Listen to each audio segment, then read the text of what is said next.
This week's episode of the multiple award-winning Here For It podcast is brought to you by Matrimony. Larry King, famous newscaster and anchor, is divorcing his 7th wife. And nobody is asking about the sanctity of marriage now that he's divorced and threw out 7 women from his life. He's been married 8 times. Well, yeah, he married one bitch twice. Yeah, this last girl he married twice. They've been married for 22 years on and off. So he married her twice. I want to do that in my relationship. Oh, if we break up, we broke up. Girl, you seeing new people? Me too. But I want to know why the people that want to show up whenever 2 boys are kissing and say that we are fucking up the sanctity of marriage have nothing to say about Larry King fucking up the sanctity of marriage. Big girl from Indiana, Indianapolis. I don't even know what it's called. Wow. We're starting there. Indianapolis? Toledo. Okay. Sweetie. The girl that was blaming drag queens last week. Where you at now? Yes. Steve King, Iowa. No. Fish. They've been elected for 40 years up there. She was like, gay people are ruining marriage after the mass shooting. Yeah. Her name's Steven. You tell me, Diane. I don't know. Can straight people help me figure out what the sanctity of marriage really means if it's okay for you to have 7 wives and no one says a word about that, but I can't have one husband? Tell me what the sanctity of marriage really means. That is this week's episode of this. Yeah, we're just going to end it there. Honestly, truly. I am the Superman, TheeSupaman, a.k.a. the spicy Popeye's chicken sandwich, BKA the driver of mini boats. Joe dumbass. You finna drive a lot of fucking boats. I'm trying to swipe the fan and hit you with the fan at the same time. Violence. No top domesticated. Violence. No top violence. We don't do that here. My name is Ronald Matters, BKA the Kim Kardashian of bottom reform. Okay, you was her last week. I'm her every week. Bottoms. Look, we need a category. You see, shout out to Homegirl just got up here to deliver a category. No spoiler alert right now. No spoiler alert right now. Well, you just referenced. Okay, cool. But we got a long way to go. No Cassie. Cassie got to the destination. First off, that's where y'all should hope to get to. Cassie dumped a nigga that didn't give a fuck about her, and then gal with one that wrote her a fucking IG post, or Twitter or something like that. Got a lot of money. He's non-problematic. He wants all the best for their future children. She's already pregnant. That's the destination that bottoms need to. Anyway, we got a long way to go. You can find me on the reviews of Dick Yelp. If you don't know what Dick Yelp is, look it up. Shout out to our Patreon. We told them weeks ago. But I'm reviewed there as well. Cool. Our icebreaker this week is: would you be comfortable doing drag in public? No. Why? Just the expected persona because I'm feminine. You're feminine? What? Stigma. No, so not you let stigma hold you down. I want to say not due to stigma, but I really don't want to do it. It's like I've never really wanted to do drag. I admire it, but I've watched 15, 16 seasons of Drag Race. The teaser for a whole bunch of money to drag queens across the country. But no, I respect them for what they do, but I don't want to. Okay. And then also I don't want to. Then other girls like, your head is too big to be trying to put a wig on. And I'm like, bitch, I knew that already, but thank you for telling me. Bitch, I knew that already, but thanks. Bitch, you know how many damn palettes we'd have to use to try to cover your face? I knew that, but thanks. Yeah, my makeup artist has his work cut out for him. So you're doing drag? I am going to be gender flexible. I'm going to be gender flexible. Tell me more. So Thursday, in case any of y'all do not know about the Impulse event, August 22nd. August 22nd at 6 p.m. We're doing a extremely wonderful, popular drag experience. Amateur drag. Very clear, amateur drag. Now, the girls that are competing in the drag competition are amateurs, but it is hosted by professional drag queens. Okay. Shaquita Lee and Citrine. So they are professional. Thank God. And some of the members of the voting board are professionals or previous professional drag queens. But the rest of us girls that you may see up on stage, amateur.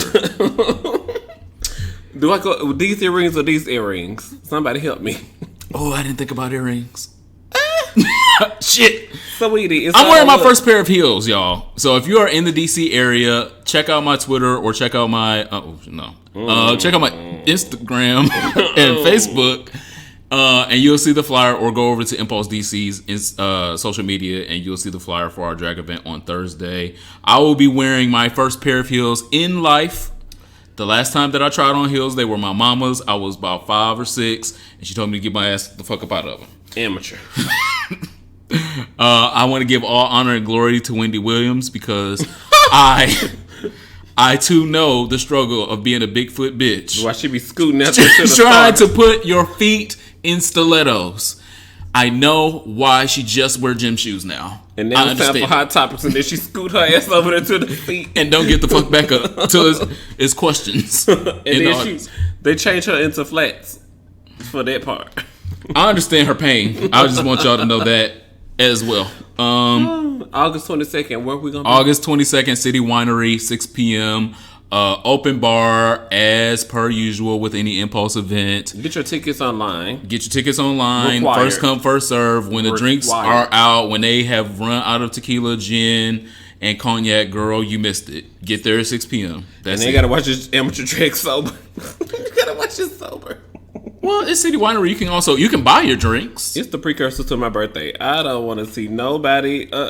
Some of y'all, I don't. I wonder what AJ would look like with a gray silver wig. Silver mane. Yeah, I'm excited. I think AJ's gonna turn it. We'll see. Come to the event. He's gotta turn it. Come to the event, and you will see who turns it and who flops. Yeah. Our word of the day this week is hypergamy. Who? Hypergamy. There you go. Hypergamy. Mm-hmm. Okay, I'm gonna write that down. Hypergamy. Hypergamy. Hypergamy. Colloquially referred to as marrying up or gold digging, occasionally referred to as a hierogamy, is a term used in social science for the act or practice of a person marrying a spouse of higher caste or social status than themselves, or basically marrying a nigga because he's rich. Puff Daddy and Lori Harvey. So they said Lori Harvey was or Cassie and P. Diddy. Or the co-founder of Twitter. Cassie and the co-founder of Twitter. Oh, okay.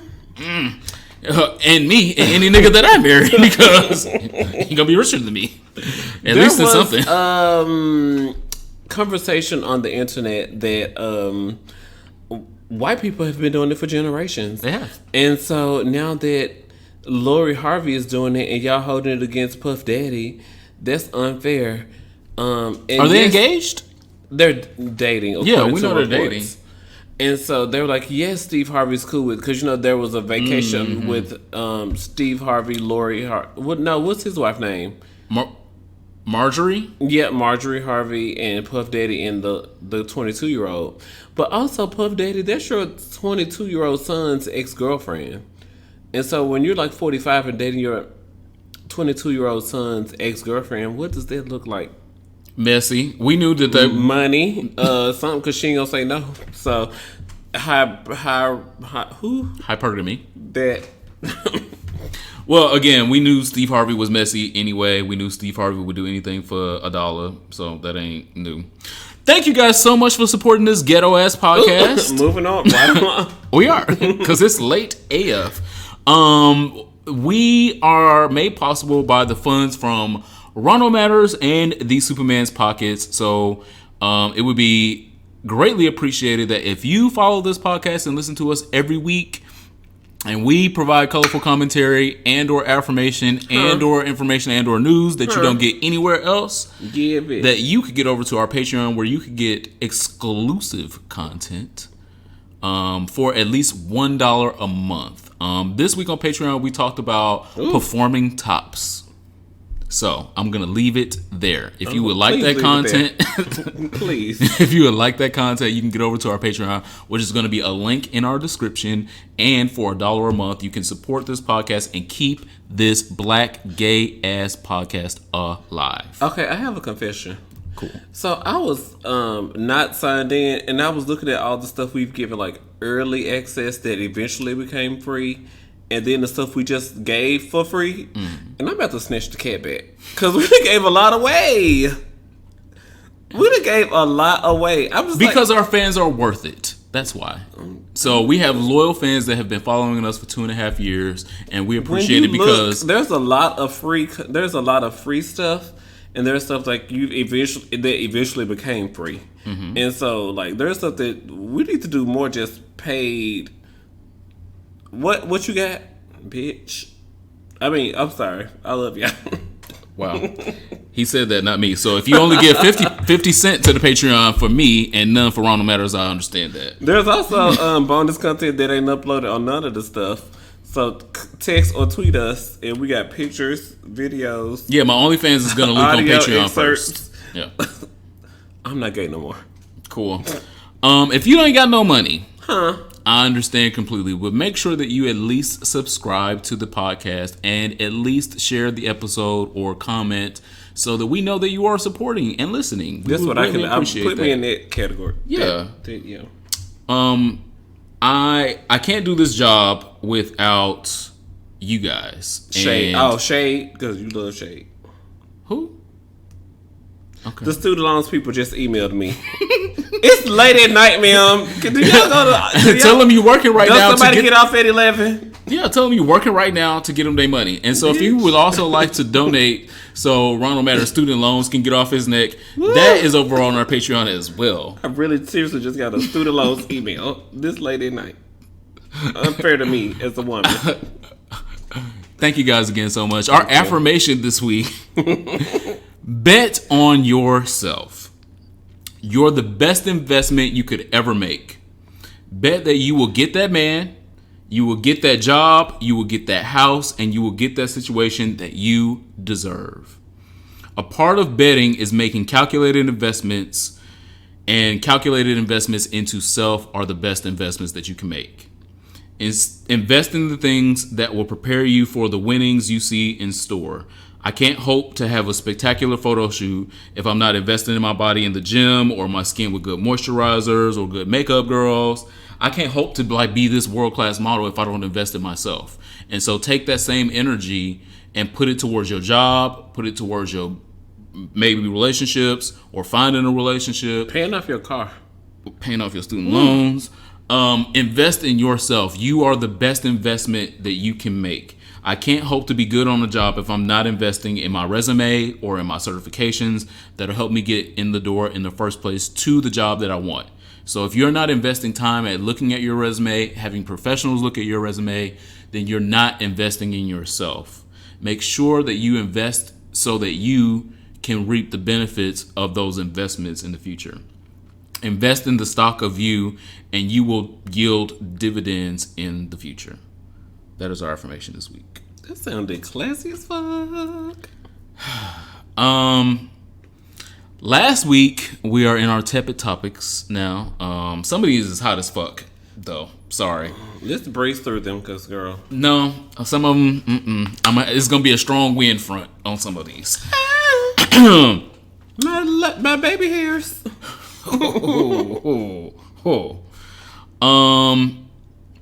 Last week we reported on the video evidence of the assault against Alicia Love, who is a trans woman here in the DMV area. And like I said, the video was extremely crystal clear. The assailants were very identifiable by the video. And thankfully, there has been one 17-year-old from Northwest DC that has been charged in connection with the attack and robbery of Alicia. They have this. Fox 5 has the story posted on their website, and there is at least one person already in custody for the crime. So I wanted to start with that because that's great news. Because typically these crimes go unpunished and definitely not even listened to. They fall on deaf ears when a trans person, definitely a trans woman of color, comes to a police station. It goes in one ear and out the other. It doesn't matter how she files the report. If she adequately filed the report, it just goes the fuck away. Barriers. It goes the fuck away. The barriers. But in the case of Alicia Love, at least one person is going to face some sort of justice. Again, like I said last week, I want these people to be prosecuted to the full extent of the law, and unfortunately, it's young black men. And I wish that was not the story, because I don't want to see young black men in the penal system anymore. But the actions of these young black men does not belong on our city streets, unfortunately. So I felt like we should definitely start there, because we talked about that last week. Do you have anything? No. I mean, like, girl, child, convict them. What is it? Charge and convict. Charge and convict. Because there already been, one of them has been charged. He hasn't been convicted. We learned with these white police officers, when it's a black victim, that you got to do both. Yes, you got to get both of them. Last week we also talked about Illinois becoming the fifth state. Fifth state to have LGBT history being put into their curriculum. And not even a week later, we got news that Maryland will be the sixth. Come on out. And I am excited and absolutely here for it, obviously, because LGBT history is history. It is black history. It is white history. It is Native American history. It is Latino history. It is all of the histories, because we encompass all of those banners. I was going to say, because when I go to work and I do my job, I'm literally just slaying. It just so happens that I'm a black man and I'm gay. And, they be so focused on, oh, well, y'all got this gay nigger. Not that they openly do or say or explore those things. It's a self-perceived thing. But, like, I'm just like, really, when I go to work, I do my job and I slay at it. I just so happen to be all of these perceived minorities in social settings. And so I really do hope that when these school curriculums pick up LGBT history, they recognize that, sweetie, she was going to slay whether she was gay or straight. She was just going to slay, or he was going to slay. They were going to slay because they were going to slay. Yeah, I hope that they don't whitewash it to the extreme that it's just Ryan White and then we close the book. Because that would be white as fuck. So kudos to Maryland. I'm surprised about that. My gay ass missed the headline. Wake up, girl. That's why we got here for a podcast, because some girls may miss things. I missed the headline. That's fine. We got here for a podcast. Next, the Trump administration asked the Supreme Court to legalize firing workers for just being trans. Something about back in the It was reported by BuzzFeed, of course. A brief filed by the Justice Department says federal law offers no protection to transgender workers who endure discrimination because of their identity. So this is not news, but they filed a brief to the Justice Department to say that transgender people ain't protected under no law. There's a reason they did that. On purpose. The Trump administration is trash. The Trump administration on Friday took one of its most aggressive steps yet to legalize anti-transgender discrimination by telling the Supreme Court that federal law allows firing workers solely for being transgender, arguing a Michigan funeral home could fire a transgender woman because she wanted to wear women's clothing on the job. If y'all don't get the fuck out here and vote. I understand that we can do like in-house fighting right now with it's gonna be black on black crime. We can. This is like asking for things that we're Chicago, the black people in Chicago, yeah, cool, but they don't have nothing to do with asking for like gun rights. Yes. We can fight in our own house with black on black crime, but what we're doing with police brutality is a whole nother thing, Jay-Z. We're gonna get to Jay-Z. We're gonna get there. I know we are. We're gonna get to Jay-Z next. But the targeting of trans people in this country demands that every person, LGBT and QIA, B, C, D, E, F, G. Okay. Y'all all have to be engaged in this process. It is tiring. It is depressing as fuck. But if we don't, we are next. Mm-hmm. If they are openly targeting trans women at the Justice Department, do you think another 4 years under Donald Trump they won't target your black gay the rest of the acronym? The rest of the acronym? The answer is yes. We have to be motivated, and we do not need to let in-party fighting and bickering tear us apart like it did the last time. So the Democrats have in-party and bickering, then the LGBT community have the in-party bickering. Is that all of what Russia wanted? Yes. Oh, okay. Well, that was a simple answer. Yep, sure was. So my colorful commentary on that. Cool. You know, it really got on my nerves because she lost and then she did her appeal. She was already identifying as trans, but she was still wearing her male uniform to work. And then she was like, "Oh, girl, it's been like 5 years. I'm tired of like wearing this male uniform to work. I feel like I'm at a place in my transition where I can still do my work you know, like she had tried to put all the things in place before she even asked because she knew it was going to be some drama. And then the funeral home director in Michigan said it was against God. It was a disgrace to the dead. He had said all these things that just were trash and fired her. And so she found her pro bono lawyer like, what? He said that? I officially represent you. I officially represent you. Let's go get this girl's wig. So, I mean, I definitely see the end. I see the end result being our trans sister getting justice. And I will continue to use my platforms, even though she's not a black woman. But if they doing it to her, they'll do it to me. What? And that's my colorful commentary. Okay. They do it to her, they'll do it to me. In the famous words of Barack Obama, do not boo, vote. Get registered to vote now. You know that they're going to try to repress your vote. You know that they're going to try to do, oh, well, this girl didn't have the right ID. Get that shit in order now. We have 1 year to get it right. Organizing your communities. If you know your mama old, make sure you go pick her up and take her to go get her goddamn voter registration and then take her down to go vote. If you got time to be more of a community organizer, go down to the homeless area and ask if people got IDs, if they can vote, if they're registered to vote. You've got to be a part of this process because the other side is very much a part of the process. Yeah.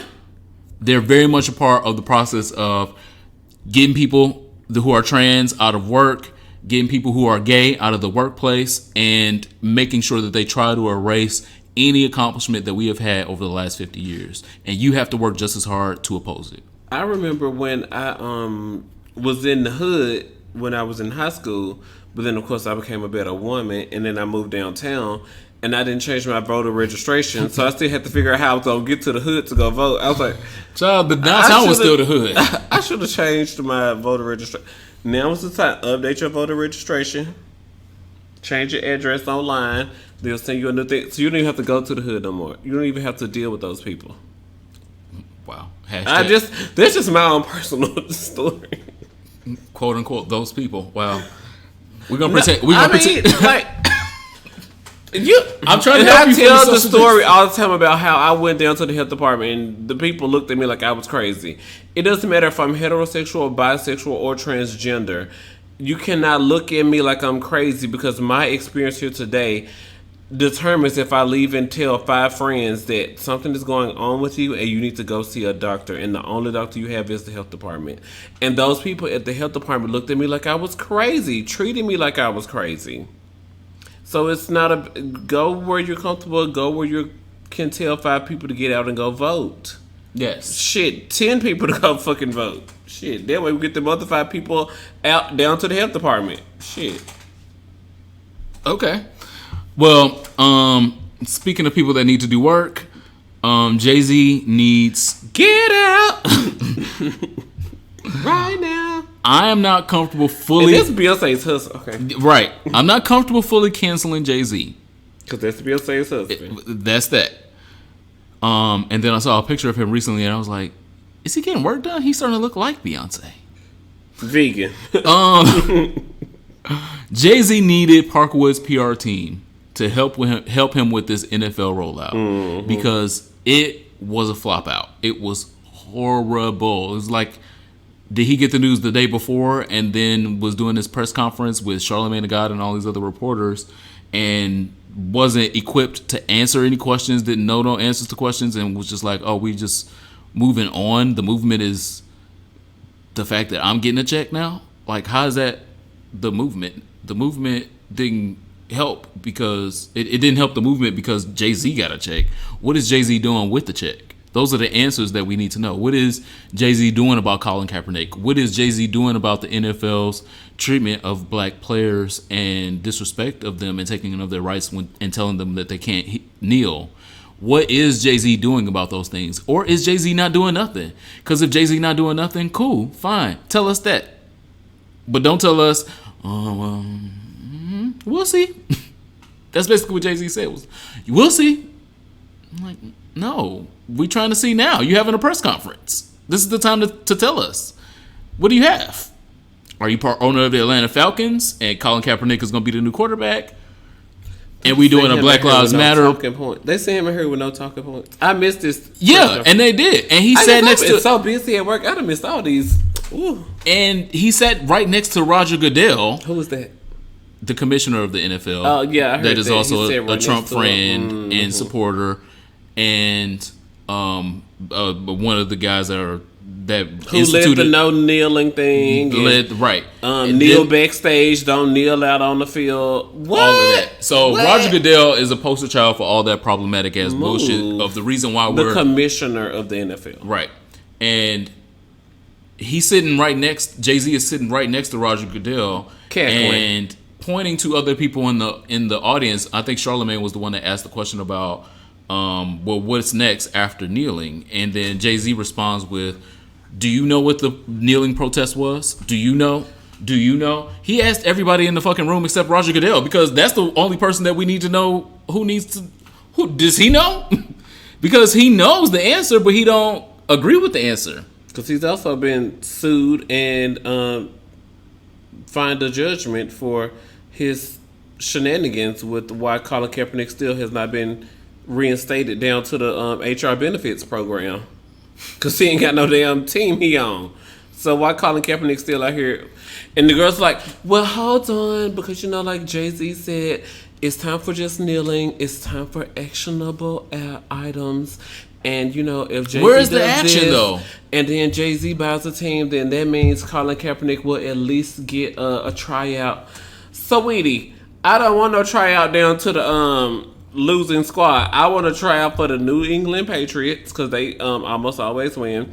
I want to try out for the New Orleans girls because I always see about the black and gold team. Saints. And one more team. There's Tennessee Titans because y'all ain't never won shit. So you try that. Skip right over the Tennessee Titans. One more team, the New England Patriots. He could be a star in Tennessee because ain't nobody else there. You could be a star in Tennessee, girl. I was a star in Tennessee. I was a star in Tennessee. I was a star in Tennessee. But anyway, so I'm trying to think of a Sweetie. Or the Miami Dolphins, because those colors would be cute on Colin Kaepernick's skin. That pink and that like baby blue. What's the colors? It's green. Well, I forgot what the colors is exactly. Green and orange. I could see him in that. Okay. He could do a GQ shoot. But here's the deal. Huh? Jay-Z just crossed $1 billion, and that's with the help of Beyonce. Jay-Z does not have enough liquid money to be a major owner in any NFL team. Most of the major Blue owners... Ivy not going to allow it because Blue Ivy is like... You going to spend my money on what? So that's that. He does not have enough liquid money, liquid assets to become a majority owner of a team. Most majority owners of teams spend billions. He don't have billions. He got $1 billion. Most of these majority owners spend billions to get to the position of being a majority owner of the team. He don't got that. No shade. He got $1 billion. And Beyonce not letting him spend more than $50,000, more than likely. I'm like, girl, I'm allowance tease. Here, take this little money, go out there and play with your friends if you want to. Don't spend on my goddamn money. I got an album coming up. B7. B7. So he's not going to be a majority owner. He's going to be a minority owner, which a lot of millionaires in Hollywood and in music and all of that are. But minority owner means you don't get to make no decisions. Girls with fantasy leagues on their app. Minority owner means you get to make some money when the team has made some money, and you get to go to all of the secret events for the team and shake all the players' hands and shit like that. You don't get to make no decisions of who's hiring. Yeah, I said what I said, and it wasn't no bullshit. You don't get to make no damn decisions as a minority owner. So as a literal minority owner. As a minority. Oh, these white folks not gonna let you walk. Oh my god. So I would like Parkwood to get on this ASAP. I want Parkwood to clean this up. Sweetie, Parkwood already have enough to do to manage one person with a global platform. I think that they can do more than that. Because Beyonce done. She on break right now. They done closed all the Topshop stores. Ivy Park the son to deal with Adidas. Like, look, this is Parkwood's doing. And that's why I know that they can fix this. They have got to remain focused. The queen is on break. Because I don't need Beyonce to have a... Beyonce don't even want this negative PR herself. So that's why Parkwood needs to fix it. Because she fucking attached to this nigga now. Parkwood people. Get on the line. Literally. Get on the line. Yes. Set up some meetings. Get on the main line, Parkwood people. Fix this. Call Jesus. All right, my next story is a little bit draining, but I got to get through it because I got to. Gracewood Baptist Church. Who? Great question. Gracewood Baptist Church. Oh, that picture you sent me? Sure did. Okay, see, look at that. Look at that. You know stuff? Look at that. Sweetie. I gave you homework. It's important, unfortunately. Gracewood Baptist Church needs some grace itself. And probably some wood. And some wood. That's literally the next word. In the butt. They need some. Literally the next word I wrote. And some wood, obviously, because neither is present in this supposed house of the Lord. House of the bullshit. Gracewood Baptist Church is in Southaven, Mississippi, which is... Are you serious? Yes. Which is a stone's throw from Memphis, Tennessee. Yeah. So Southaven is basically Memphis, Tennessee. What? It really is. They closed... there was a rumor they closed the Walmart in Southaven. Do you know how big this is? No. Somebody had walked in there and shot some people. Oh. But 6 people didn't die, so it wasn't a mass shooting. So and they don't even qualify for Title IX benefits. Well, this story is not going to help your anxiety about the area as well. Gracewood Baptist Church wrote my good sister Mary a letter about her lifestyle. Mm-hmm. The letter says, "Dear Mary, it's been about a year now since you left your church family to live in an unbiblical lifestyle with Olivia Jennings." Not they know my lover's name. At least they said her by her name. Call us by her name. At the outset, I kindly but firmly reminded both of you that a homosexual relationship is forbidden in Scripture and against God's original design. For a professing Christian to live openly and unremorsefully in sin is degrading to the name of Christ, defiling his or her church family, and destructive to himself/herself. I told you that the church could not allow you to live in unrepentant disobedience without addressing it. We love you too much to neglect you, but you wrote this motherfucking letter. Gracewood Baptist Church. There's a lot more in the letter. I'm not going to get into it, but that first paragraph Get out, and if you change your lifestyle, then you can text us or tweet us. Or call us back. And then we might take you back. See if we'll take you back. First of all, what happened when Jesus got up on the cross? How did he end up down? I want to know what Gracewood Baptist Church thinks about Larry King. Because I want to know. As I opened the podcast, it's so convenient to me that Christians miss their own sins when it's just a heterosexual person in the church. But when it's a homosexual person in the church, girl, you gotta get the fuck on away from here with that sinful shit. Ain't you in the same church sinning with me? Mm-hmm. Don't we supposedly love the same God that's going to accept us into heaven because he bled on the cross and died for my sins? I moved a nigga in my house. I thought that was the same church. Don't the Baptists believe that? I had a bastard child. I grew up in Baptist church, so I know what Baptists believe, and I know that they believe in that. We just got through talking about football, and Lord knows how much education I got on football. What playing with swine? Shrimp. That's why I eat shrimp a lot now. I love shrimp. Get off your knees. I'm going to get on my knees. Well, first off, you know how much I'm going to be on my knees tomorrow? Anyway.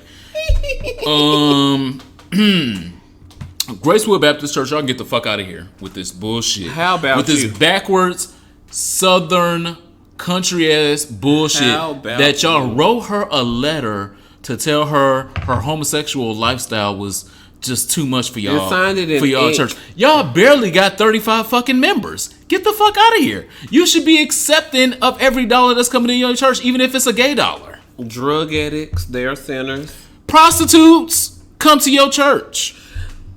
3/4 of the people that I'm fucking this month is on there. I'm trying not to judge you. Judge me if you want.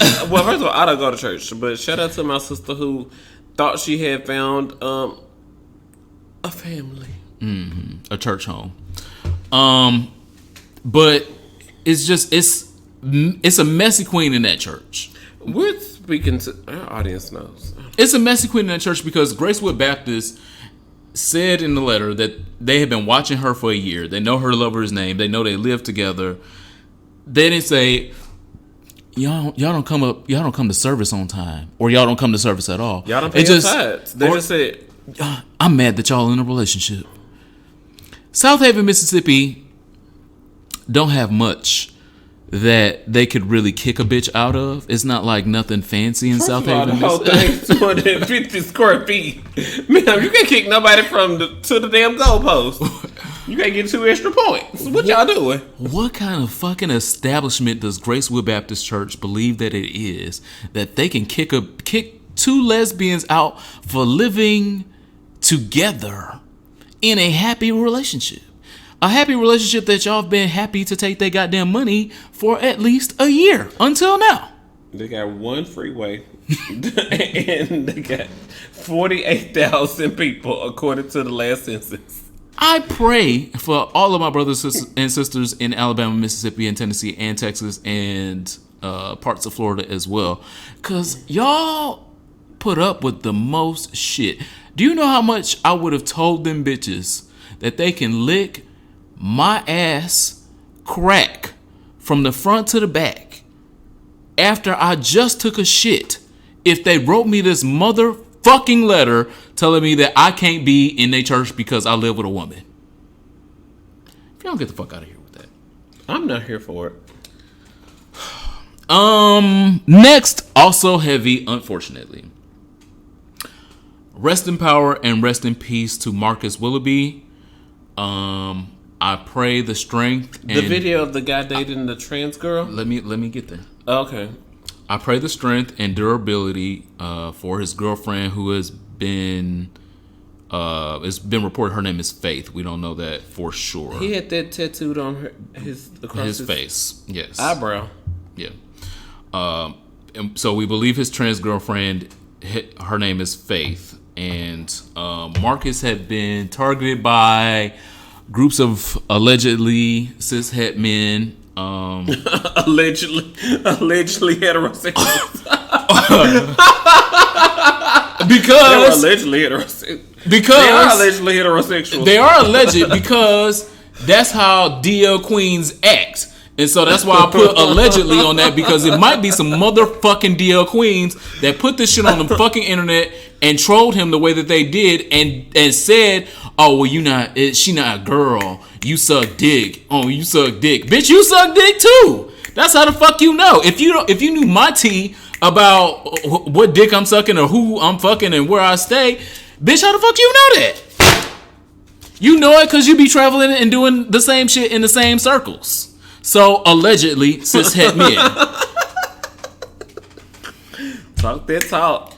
So, this morning I woke up. I kissed my beautiful man on the mouth before he went to work. I did my typical Twitter research to get ready for Here For It podcast so I could break the news on some things that some girls ain't even talking about we should be talking about. And I know everybody is already talking about this one, so I knew that we had to.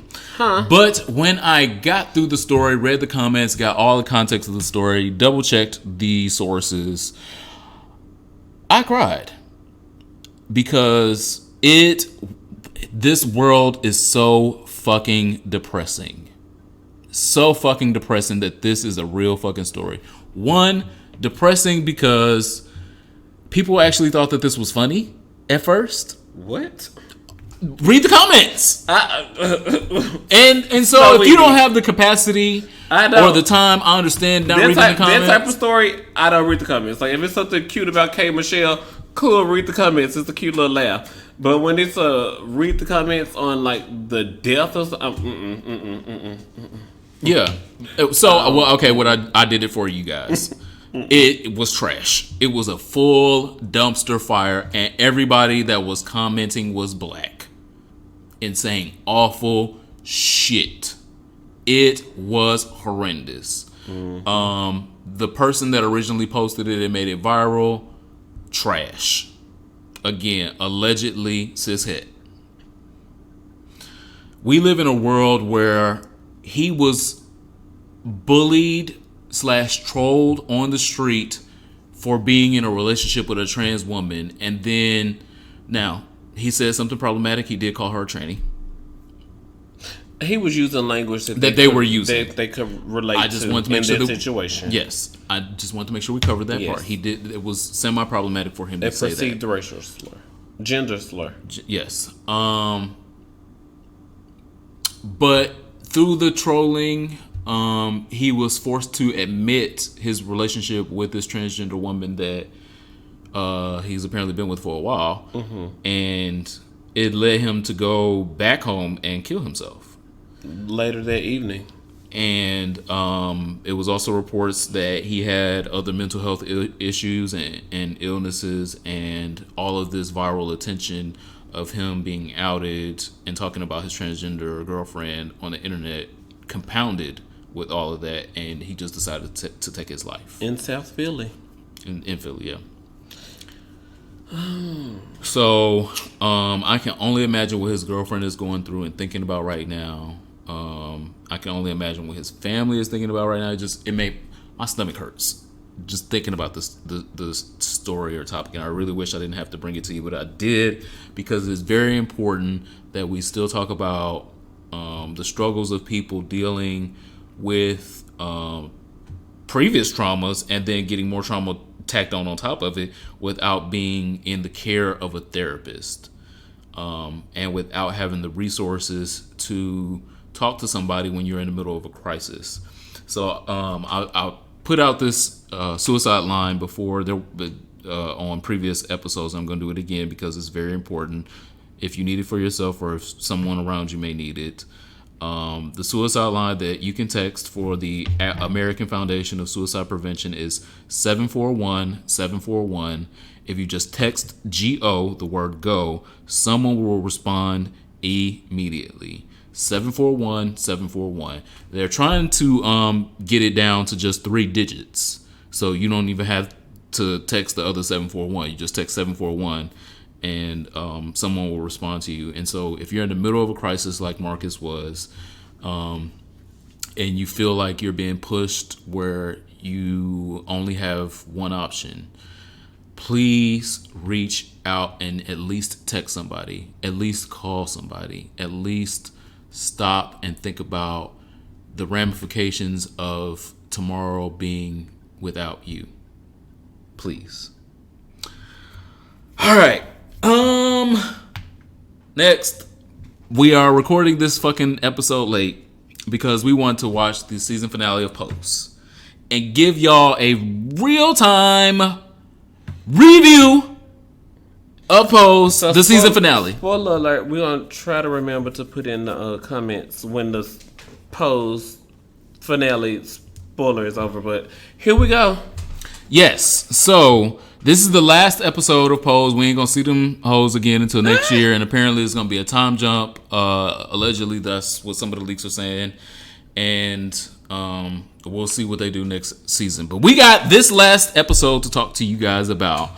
The second that Blanca coughed in the opening scenes of this episode, dramatic. I was, because I have been saying it, and it almost came true. I was sitting down to pee. He was like, the program is on. And I was like, okay, well, girl, let me wipe and then get up. Girl, if I could even get off the seat, as a woman, you just hear hollering. I'm like, oh my God, did she pass out? Did she, oh my gosh, I just don't even know. Did she, what's happening? And she coughed. Wow. What? You're dramatic. You're more dramatic than me. Well, we all know what in... Explain yourself out of this one. Come on. I'm going to. Dramatic. I got this. You're dramatic. In certain gay circles, when trying to depict sickness, that cough is very easy to identify. A cough off to the side, off into a napkin, so you can. She also looked sick.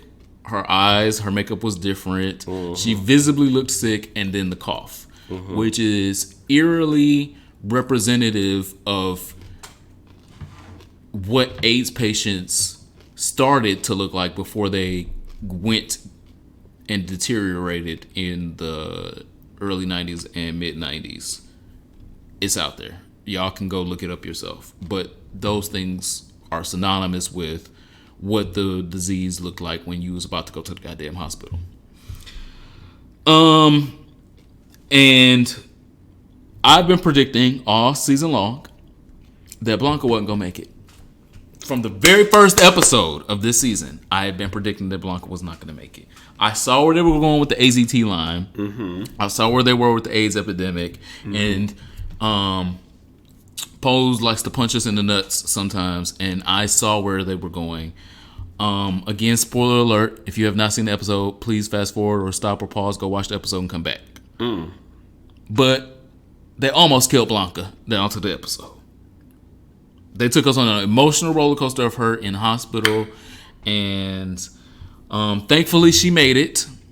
We'll get towards, when we get towards the end of the episode, we'll touch on that. But thankfully she made it. Electra was absolutely correct in reading Pray Tell about gays looking down and judging trans women without giving them a seat at the table.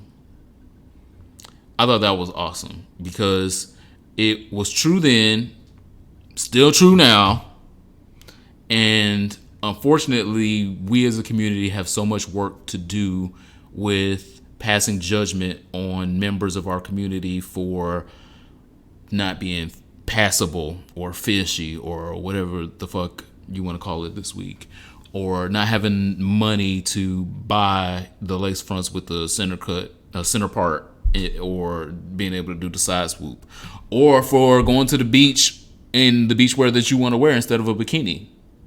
We still have those same problems judging trans women, unfortunately, within our community, or judging them because they got kicked out their homes and we didn't.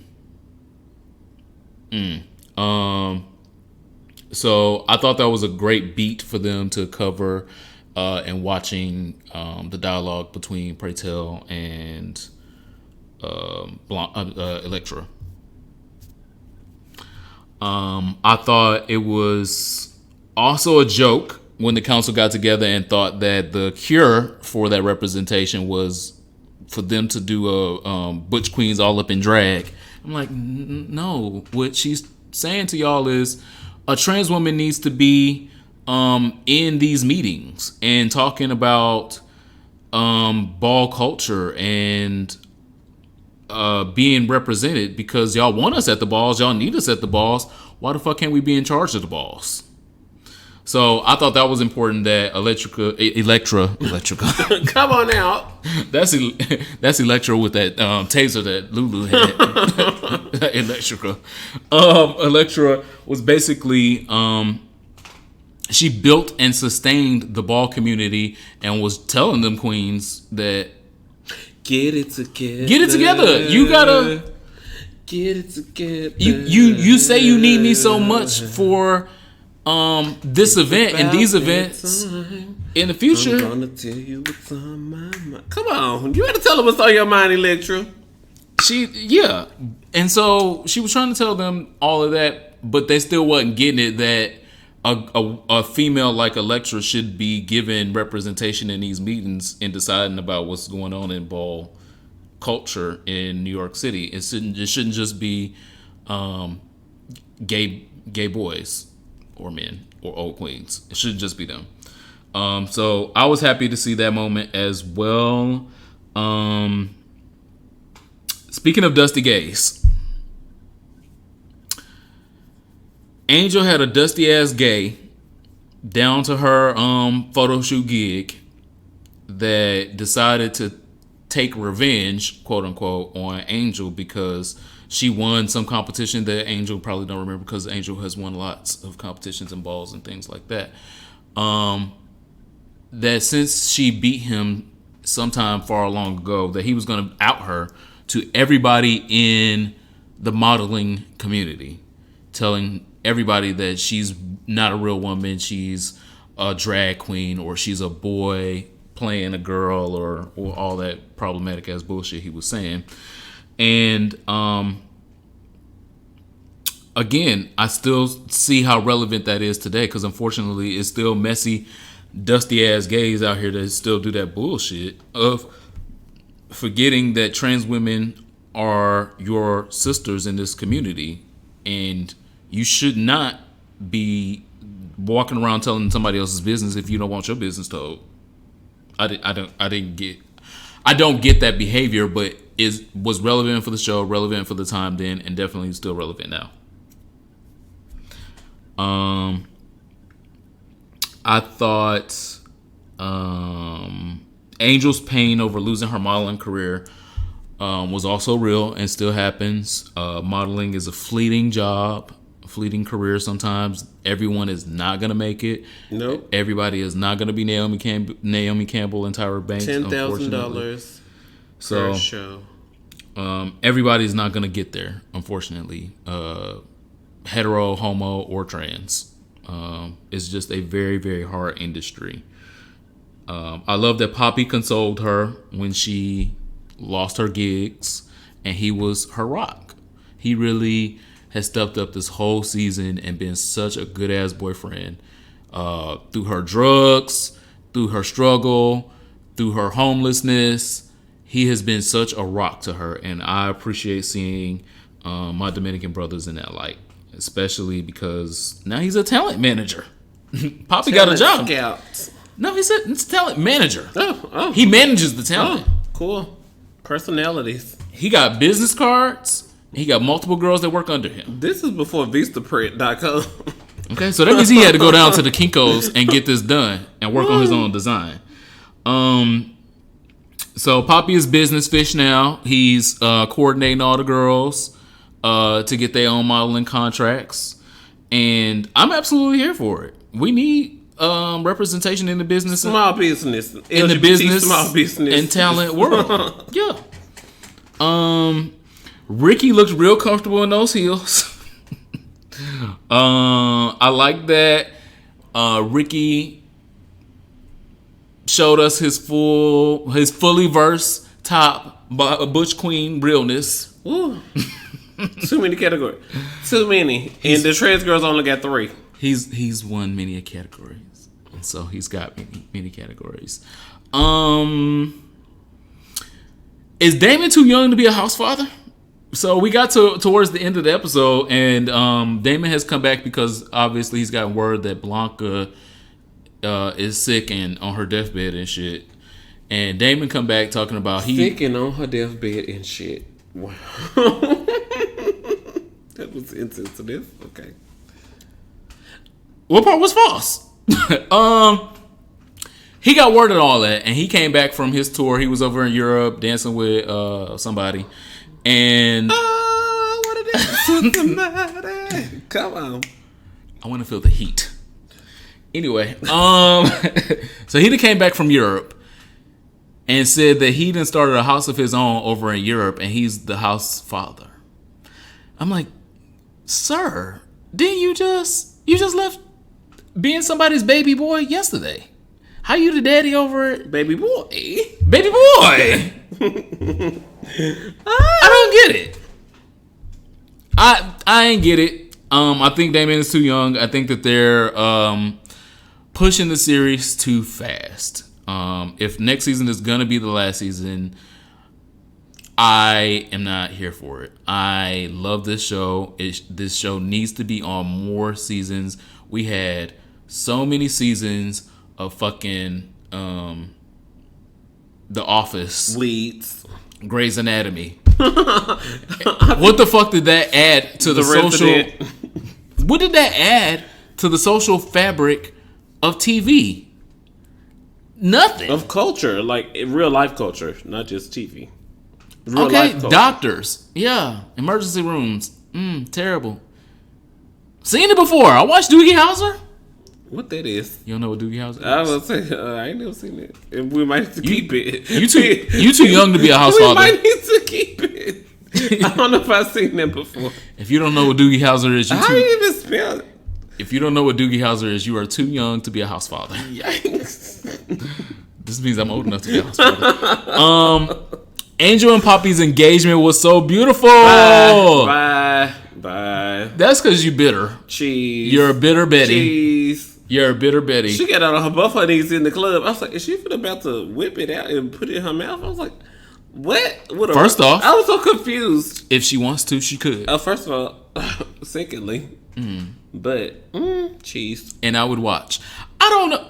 So, Janet Mox cast her boyfriend in this show. I'm all for giving your man opportunities, but I feel like this might be a little too close. Because we know that falling in love with somebody on set, that's how Mr. and Mrs. Smith happened. Yeah. And Poppy / who was that? Brad Pitt and Angelina Jolie. And we see where that ended up. 6 adopted kids and a divorce. And bad PR. They need Parkwood as well. Okay. Coming back to the category is Butch Queen up in drag for the first time. Huh. And Pray Tell looks like Angelina. Woo! Shit. Angela Bassett. And y'all can't take that imagery out of my mind because as soon as I saw him, I was like, oh, he was going for Angela Bassett on this. I see Angela Bassett all in this. I'm not sorry about that. I'm glad I was wrong that Blanca did not die this season yet. Because I still feel like she's gonna die. Apparently Blanca has turned out to be the Professor X. That is not nice. She's basically welcoming 2 new kids into her house of Evangelista, like Professor X was recruiting X-Men. Like, oh, you got some talent? Come on over here. I got a place for you. That is not nice. If you are an X-Men fan, you know what I'm talking about. So, the season finale of Pose was cute. It was very entertaining. I hope y'all loved it as much as I love it because we not gonna get shit else as entertaining until Insecure come back. A Black Lady sketch show. Moving on. Hashtag arrest Ed Buck. Every week and every week that I have breath, I am going to make sure that we talk about arresting Ed Buck. Andrew Caldwell is still behind bars. No, he's not. What? Cool. And Ed Buck is free. No, first of all, Andrew Caldwell had to go be fingerprinted and post bail, and then Ed Buck could call and tell the girls he coming, and they'll be using this shit on his fingers that's gonna stay for 3 days. And take me to Burger King on the way. Privilege. And he want to stop by Philippe because it's Los Angeles County. Yeah. So, I'm not letting go of the shit until I see him in handcuffs, unfortunately. And I don't see him And in I handcuffs. just would like to say out loud that I look at the hashtag Arrest Ed Buck every single week, and I don't even see our podcast listeners tweeting Arrest Ed Buck. It's cute if you can do some hashtag here for it, or hashtag here for it hive, hashtag here for it pod. Y'all don't care about Arrest Ed Buck? The ghetto. The ghetto. Yeah. So this week and each and every week, it is always hashtag Arrest Ed Book over on Here For It podcast. This week in social studies, I just want to say, take your time, literally. Okay? According to new research by the U.S. Travel Association, American workers fail to take 768 million days of paid time off, which is an increase of 9% from 2017. So I was like, oh, so y'all skipped the 2018 number? Cool. And 236 million of those hours were completely forfeited. You know, some jobs have those use it or lose it. 268 million hours. Y'all just say, okay, yeah, let's lose it. What? Huh? Trends show that individuals working in business services or healthcare industries were more motivated to avoid burnout than Americans employed in other industries. I know, definitely speaking as a healthcare woman myself, who cleans and sweeps and mops and things. You do? So I have to avoid burnout. I get tired of mopping the floor. I get tired of thinking of numbers and shit in Excel spreadsheet. I can't think of all this. I'm getting tired of your shit. You don't never buy me nothing. There's a rumor, according to this 2019 report, that people are earning more PTO days than they are taking. And I'm just like, that don't sound like the truth to me. But no, yeah. it is. Oh, okay. Well, in closing, I just want to say, make sure you guys go to tripzard.com.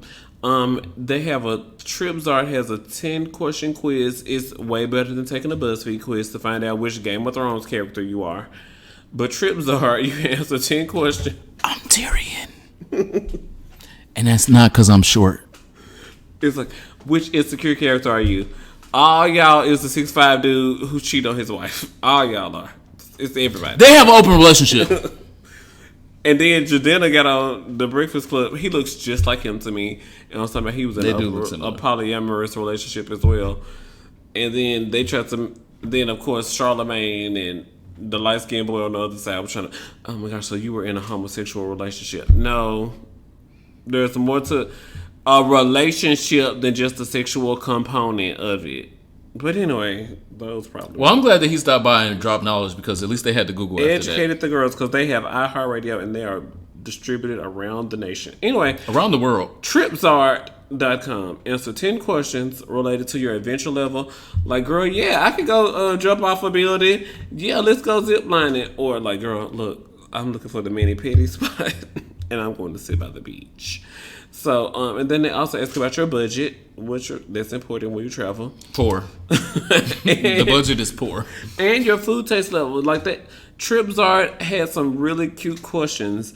And then they give you a roundup of like, oh, we think you might like this country on this continent, or this place on this place. And, you know, like, well, this one, we see that you're more of an adventure level fish, but you don't have the kind of coin fish. So this might be better for you. And here's 2 or 3 places you can go. So shout out to TripZard, because I was like, Okay, I see 2 islands I need to visit, but I need to make sure my passport is up to date. Which 2 islands? Do I remember? Cool. And this social studies this week. Take your time, literally, okay? Because we need to stop giving up all of our PTO. Love takes time. That was the song for my soul last week. I'm not looking for no love, but okay. My adventure level is low. I want to take off work and I want to not be You at looking work. for love with somebody else's husband. What's going on in sexual health this week? That's what's going on in sexual health. Close your legs to marry men. Who's married? I'm not married. To them. I don't have my legs up to marry me. I see Jose Cuervo in front of me right now. Popeyes. Your legs are open to Jose we had the Cuervo? spicy chicken. First of all, today's spicy chicken sandwich was trash, but the other one was really good. It's just about location. But yeah. Location. We got to go to the hood and get one.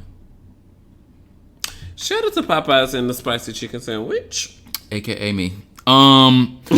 This week in sexual health, I wanted to talk about a word that I just learned. And I'm in these streets all the time. And I know stuff sometimes. And I have always referred to PEP, post-exposure prophylaxis, as PEP and nothing other than. But this year, PEP and nPEP, N as in November, nPEP. nPEP, nPEP. I go to the conferences and stuff. What the fuck is the nPEP? It came out in January 2019. So we're a little bit late to the term, but it is a acronym that stands for non-occupational post-exposure prophylaxis. Oops, shit.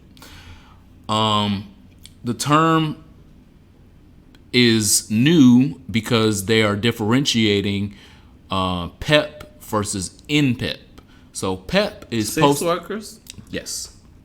So PEP is for anybody that may have had a exposure to HIV through occupational means, and nPEP is for people that have been exposed to HIV through condomless sex or sharing a needle with a person that has HIV or didn't know that they had HIV. He took me to Applebee's for the $1 margaritas, and I had got gone.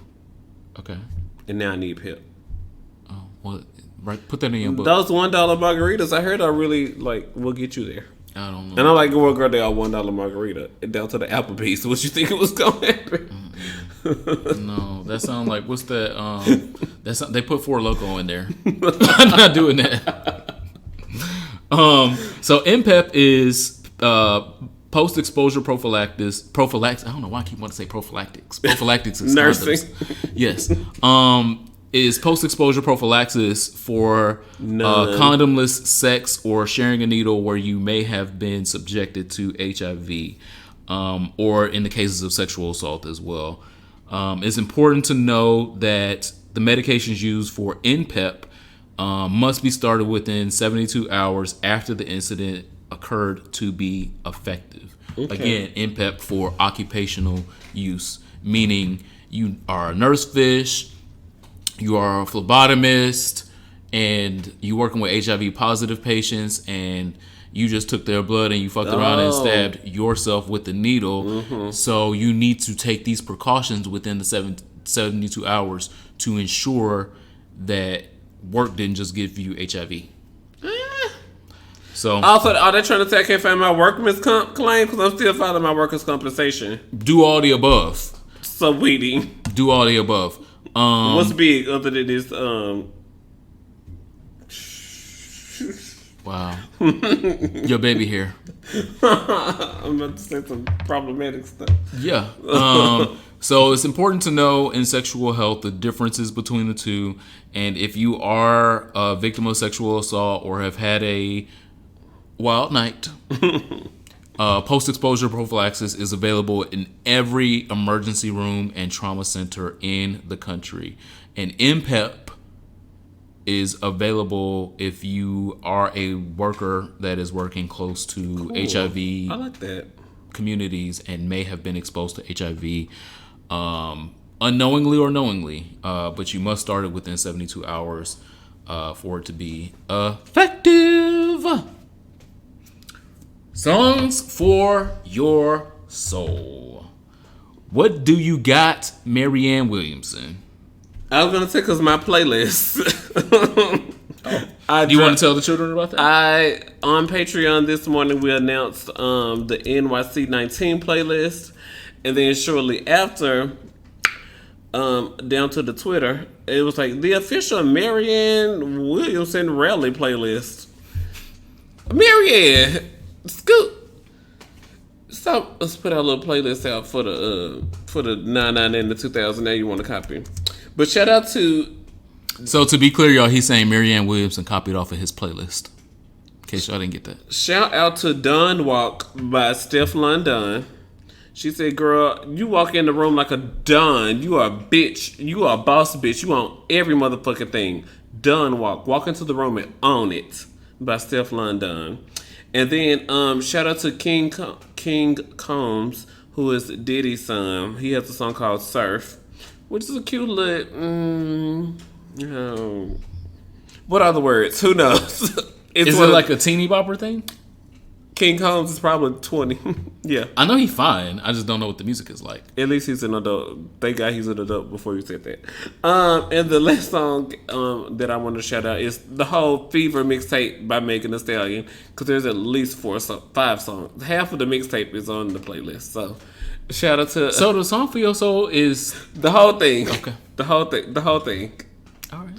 And go to patreon.com. It's your birthday. /Here4Pod and get the playlist. He ain't do no homework, so it's his birthday. He just wanted to get First drunk. of all, well, if I had to pick a song, Done Walk is the song for my soul. Because walk into the room like you own it, bitch. Especially when it's your fucking birthday. Shout out to Done Walk by Steph London over in the UK. Because she fucking did that. Oh, I didn't realize that was your pussy was 10 out of 10 from the time you was born. Ugh. Put that down. Ugh. And anybody else who doubted your fucking pussy, them hoes dead anyway. So she was just talking that talk. She's like, is this a white woman? No, she's a black female rapper. She's like the Nicki Minaj of the UK to me. Because I don't really know all of the whole UK female rap scene. But when a new Steph London song comes out, I'm like, gotta listen to it. I gotta hear it. Okay. I gotta see what she gave. Steph London is that girl. Okay. Work. The song for my soul this week is a classic from 2008. Come on out. Danny K was out back then. We don't know. Welcome to the dollhouse. This is a different league of music. This is a different league of music than that shit. This is the song for my soul because, like I said earlier, I want Parkwood to get in the game. And this was when Parkwood was at its finest. And I'm gonna need two more people working next to me. Yeah, they just expect so much of us at work. I'm just like, I need to take my time off. You don't work at Parkwood, girl. Every night, I rush to my bed with hopes that maybe I'll get a chance to see you. When I close my eyes, I'm going out of my head. Lost in a fairy tale, can you hold my hands and be my guide?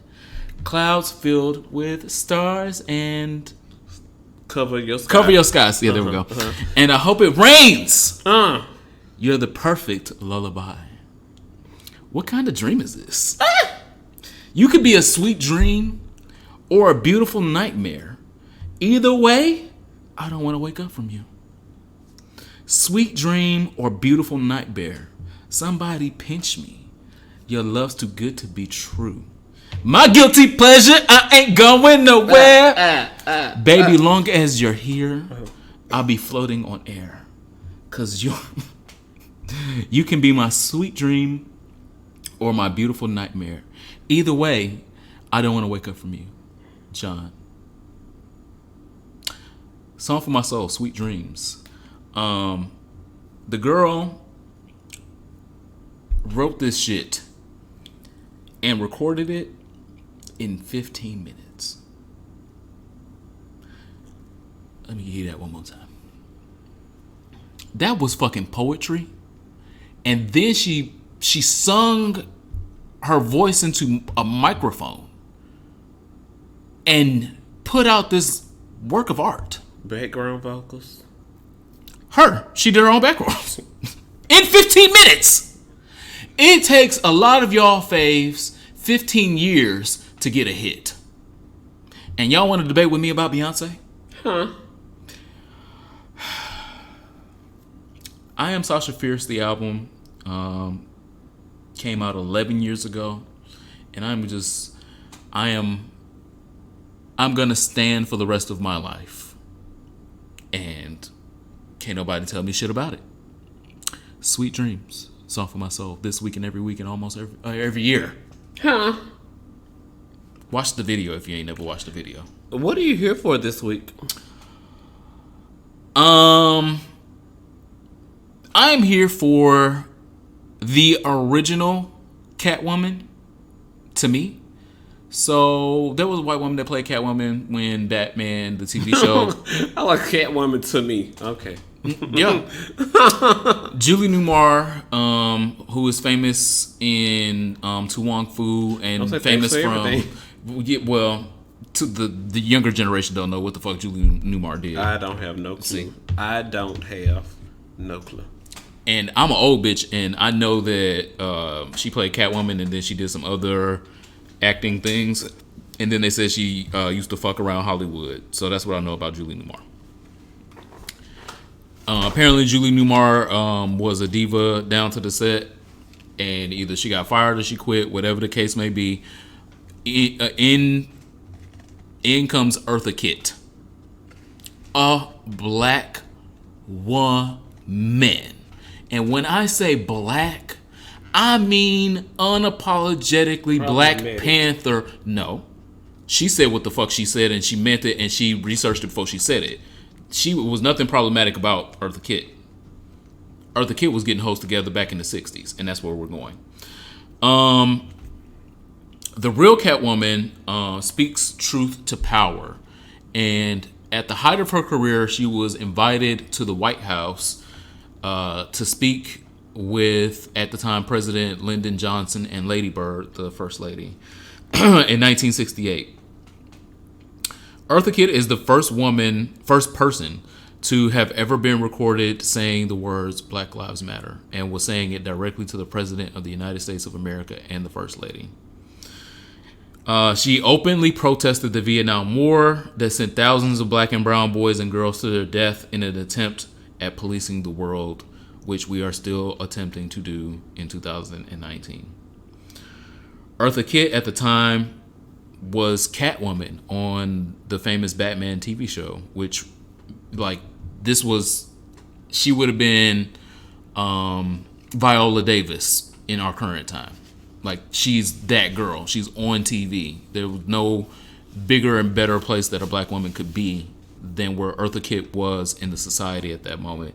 And she didn't give a fuck about her place in society. She knew that she had a word in her spirit, and she had to tell it to the President of the United States and the First Lady because they was doing fucked up shit. And though the TV show was extremely popular, she was extremely popular. And she even got the invitation to come into the room. A lot of other celebrities would just go into the room and just clap and smile, take a picture, and go home. Eartha Kitt stood up and said, for the first time ever, Black Lives Matter, and said so many other things that shut them the fuck up. They had to send Eartha Kitt home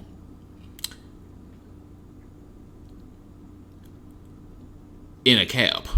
She originally got car service when she was invited to the White House, but upon her exile from the White House, they snatched back that car service, and Eartha Kitt had to take a cab from the White House to get home. I'm absolutely here for it because we need more Eartha Kitts today. If Viola Davis, if Halle Berry, any other black actress in Hollywood would stand up and say what's right to Donald Trump, they would be doing this country a service. Is it their job? No. But I am looking to black women to save this country, and we need more black women like Eartha Kitt. Hopefully we find some.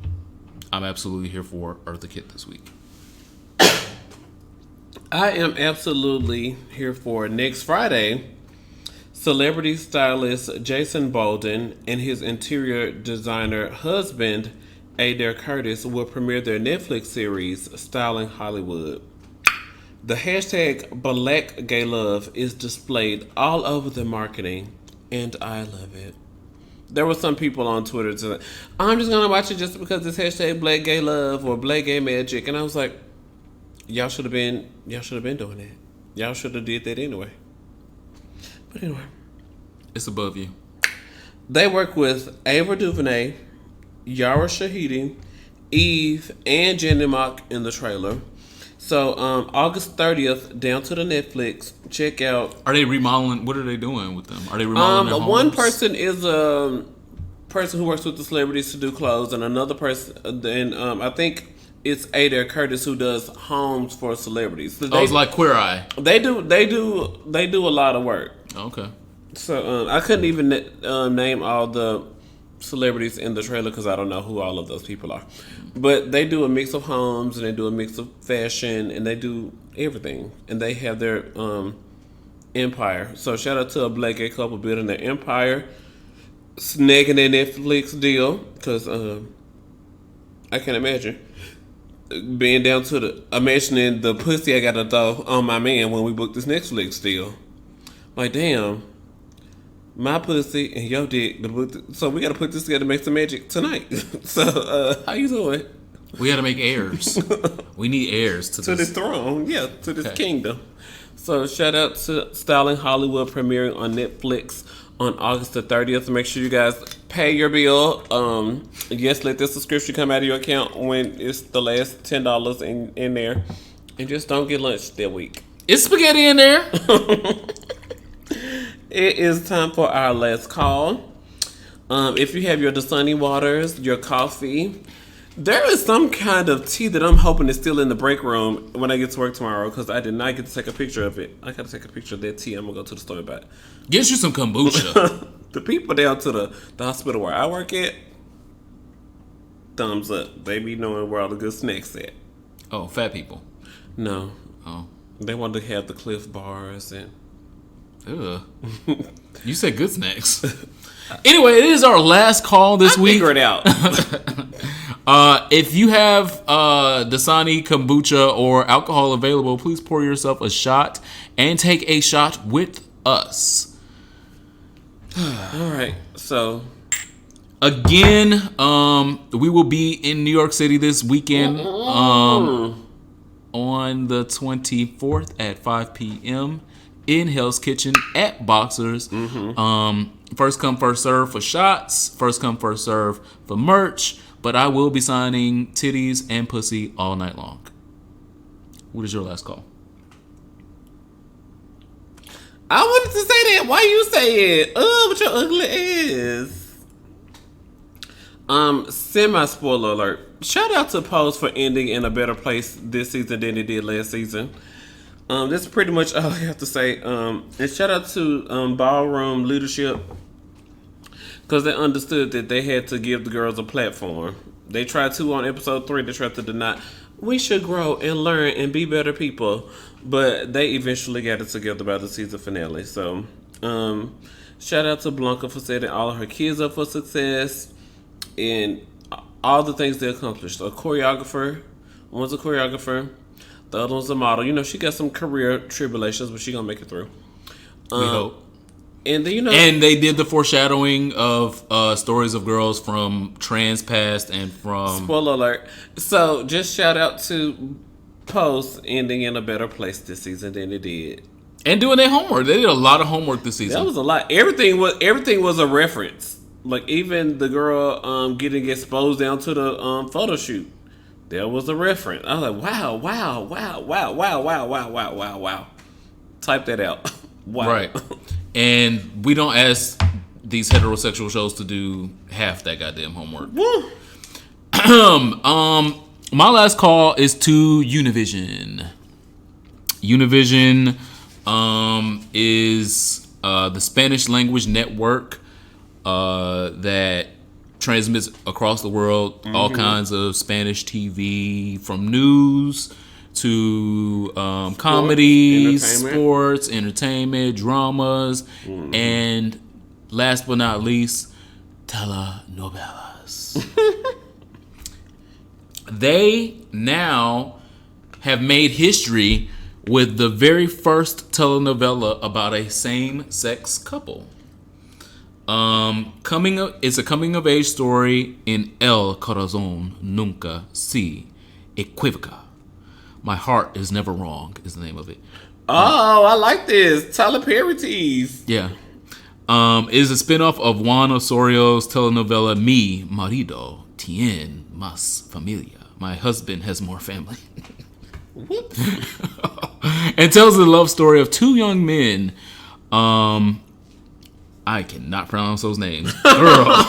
And I speak a little bit of Spanish. We love you guys. This is amazing. As they move through Mexico for college, and one is a musician, and the other spin-off. and one is interested in politics. The series will explore the challenges of being gay in Mexican society.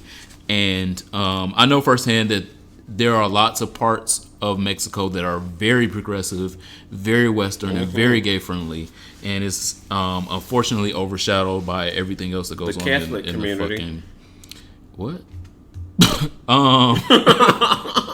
that goes on in Mexico with drug cartels, sex trafficking, and shit like that. That is the bad things that Mexico is known for, but no one talks about the beautiful beaches, the beautiful places that are gay accepting, the great party places, the great islands, the beautiful and welcoming Spanish people that just is so much. If you've never been to Mexico, go to Mexico. It is so much. I'm going for Labor Day. I'm going to have a ball. I think we may have to take a break that week. I'm going to be on vacation. I'm here for it. I'm going to be on vacation. So while y'all hoes is in Atlanta, have fun. I used to be there. I don't do that no more. I'm going to be on vacation. It's nothing wrong with hoeing in Atlanta. It's fun. I remember. Protect yourself and protect your energy. Take your Truvada. And guard your peace. Thank you guys so much for tuning in to Here For a Podcast this week. We greatly appreciate it. This episode is coming to you right now because we wanted you to get your Pose review on time. And you did. So thank you for listening. Make sure you subscribe. Make sure you share with your communities. And we will see you in New York this weekend. And then we will see you next week. Bye. Bye.